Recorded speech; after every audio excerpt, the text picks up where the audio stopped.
hello, good morning, good afternoon, good evening, and welcome to a very special episode of Full Credit to the Noise. It's day 3 up here at Bathurst 2024, and the man next to me can be found on Twitter at AVL_motorsport. He's on Instagram at AVL.motorsport. You can find his Instagram handle on 3 Toyota 86's last count. He just let off some fireworks in the backyard of this house he's staying at. He's a man who believes the Railway Hotel at Bathurst should be listed as a heritage site. And tonight he's wearing kebab sauce as a mustache. Welcome to Speed Cafe's Andrew Van Leeuwen. Thank you, Former. Have you seen the kebab shop on top of the mountain? Yeah, Kadabble. Kebabble. Our good friends. That's not a joke. Our good friends, Dabble, have a kebab shop called Kebabble on top of the mountain. Get up there. I only just ventured up to the top for the first time today. Posted something on Instagram about being up there and had a flood of messages of people saying, "Where's Former?" Someone said that. No, I've got some accounts to fix up there. I've got to be honest. I owe some money. Someone did say like, we're all, I don't know who the we are, but we're all walking around trying to find you and Former. Which is funnily bizarre. enough, I was standing up there this afternoon. You can attest to that. I was up there for quite a long time, actually. So I was up there, and I did have a good time. Thanks for everyone who asked. Speaking of our very good friends, I must give a shout-out again to our very good friends at Ford Performance. That's Ford Performance, if you're asking. That Mustang they've given me, oh, my God. I'm telling you now. I jumped to Sula bin this afternoon. I got that high. It was amazing. It was amazing. If you haven't seen it, it'll be on the news, I'm sure. Yeah. But let's talk about day 3 at Bathurst. It was a shootout lap today, 2:05 from Brodie. Absolutely exceptional. Yep. It's Chico rolls for everyone tonight, I'm pretty sure, up at Erebus. Anything stood out to you from the shootout? I mean, Andre stuffed it into the sand at turn 1 on his hot lap. I mean, he's having a red hot go. He's a little bit hard on himself, but really, and I'm not saying this to be nasty, he probably wasn't going to stick it on pole anyway, so why not have a red hot trot? What's he going to do, drop 2 or 3 spots anyway? It was just sort of a kind of unfortunate in that I'd actually kind of missed yesterday the whole sort of emotional, or the outpouring of emotion when he made the shootout, because he's been trying for so long and never done it. And he said he actually shed a tear on the in-lap, and his radio reaction funnily was... enough, Brad shed a tear when he put in the all his exactly. one, so, but his radio reaction was amazing, and they played all this like when he's doing his outlap for the shootout. Like, it's good TV direction, like, trying to set the scene. But it just kind of made it so much worse when he went straight off the road into turn 1. It's like when you see this big story about one of the contestants on The Idol, and they come out and they can't sing for shit, and you're like, oh, that's a bit disappointing. Yeah, but but it almost felt like it was destined to go that way. The way they built it up, it was like, oh man, this is they're really putting some pressure on this bloke to not do exactly what he did, and it just couldn't have turned to crap faster, really, which was super unfortunate. But what a lap from Brodie. Absolutely exceptional. Yeah. Absolutely exceptional. I mean, it's the fastest lap all weekend. Good time to whack one in. Matty Payne slapped the wall at the elbow. Probably wasn't going to bother the scorers anyway. No, really. didn't really look like... I mean, probably man of the match almost was Richie Stanaway. Unbelievable. Who, ran first and made a complete meal of turn 1. Yeah. Like dumping the wheel on the thing and bagging it up on the way out of there. And it took so long for anyone to run him down. I mean, it took that exceptional Brodie effort to run him down. Yep. I'll tell you what, he was some pretty tasty odds to win that shootout. I was very fast in practice 6 as well. I'm pretty sure he wasn't in any of our multis when I seen him sort of floating around up the top. Yeah, but yeah, so that was a real man of a match performance. And, maybe the juxtaposition of Kai, not through his own fault, it turns out, but not having a great day in the Super 2 car, and Richie looking pretty special. That Super 2 car was very, something definitely went off in that when Kai crashed that car. It's actually turned Super 2 into a tasty little very showdown now with Zach Bates now leading the way. But it was Richie was sort of man of the match. Brodie, amazing effort. I just felt like he was going to do something special. They seemed to. You actually said that to me. We caught up in pits earlier this afternoon. You said, I just think Brodie might do it, and mate, true to your word, I'm sure you would have had a couple of $100 out of our money, out of our betting account on it, didn't you? Surely.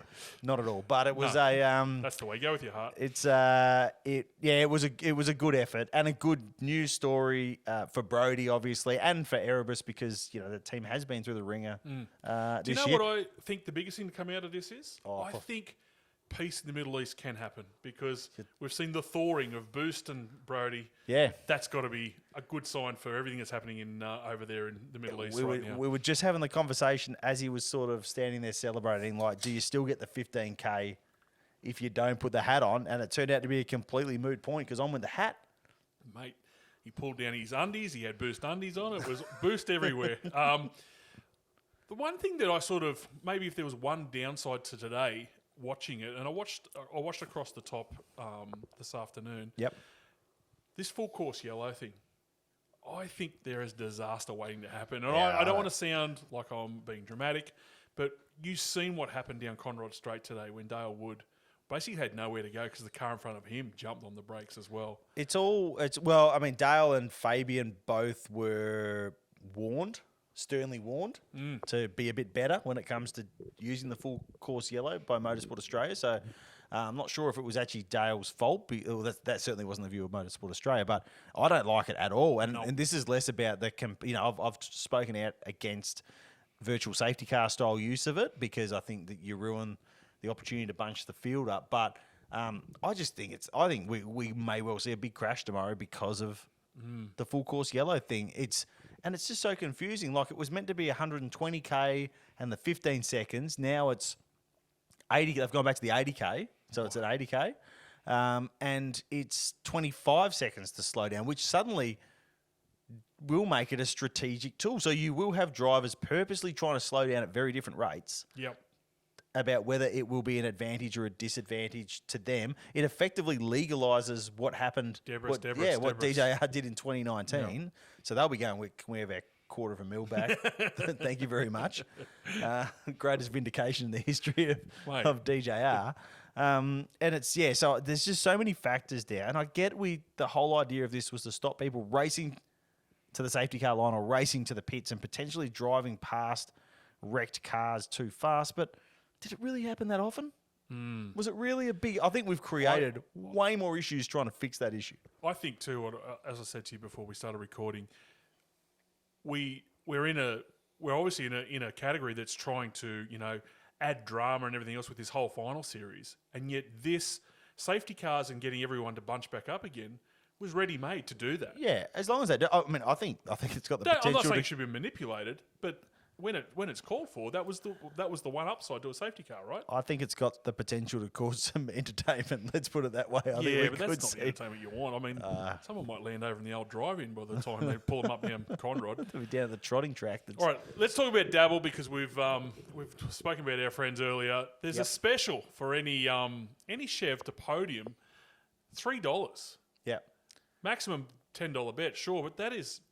I can't see three Fords being on the podium. You would think it would be money for old rope. That one, you do have to do that. That is actually a special. Yep. That's your special, Former. Yep. So to get that special, you do have to follow Former Legend on Dabble, and you can copy his bet. If you copy his bet, then you can have what is a pretty good chance of being a winner. And boy, I mean, Dabble have clearly actually gone, this bloke needs such a leg up to try and get something home because holy smokes. And let's be honest, Gus, the man behind our camera right now, who's nude except for his Chev badge across his chest, he's opened 19 Dabble accounts just this afternoon to try and square up for the weekend. I saw him rifling through my wallet trying to get my Medicare card out for proof of ID. Looking for forms of ID. He's been on the dark net getting old passports and everything. Been over to the cemetery to pick up old people's names in the cemetery. But let's look at else. We're going to have another multi, and it's a bit of a longer shot, but it's definitely not without some chances. I don't know that long a shot. Well, by money alone it is, but we're going to have 88 and 6 to be on the podium. So Feeney and Waters to be on the podium. Yep. 87 Brown and 19 to be in the top 6. And then we've got Golding and Russell to run top 10. Russell, the love muscle, he's a specialist. They're at that's a $13.15 multi. I don't mind that. No, that's good. That'll give you something to cheer on, especially just as long as the safety. Imagine if the safety car costs us that multi. The full course yellow costs us a multi. You'll hear two blokes squealing like stuck pigs. I'm telling you now. Yeah. No, but is there anything else? Yeah, no, that is a good one. And if you are signing up to Dabble to take part in these recommendations, remember to use the code word Former. That's an important one to remember. Gamble with your head, not over. Yeah, definitely.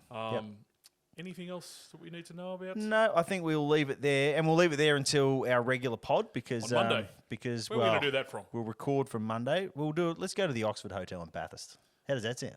Mate, I don't even know if I'm allowed in there anymore. Well, we've got the green room on Sunday night, the Speak FA green room. So See us there. if you're not banned now, you you hopefully will you. be by Monday. I'll show you a trick with some urinal cakes. Until then, let's talk after. Let's talk Monday anyway. We'll wrap it all up and Good plan. Enjoy your Bathurst. Happy Bathurst Day to everyone tomorrow. If you are up in the mountain, come and say hi. If you're not, we'll talk to you on Monday afternoon. See you later. See ya.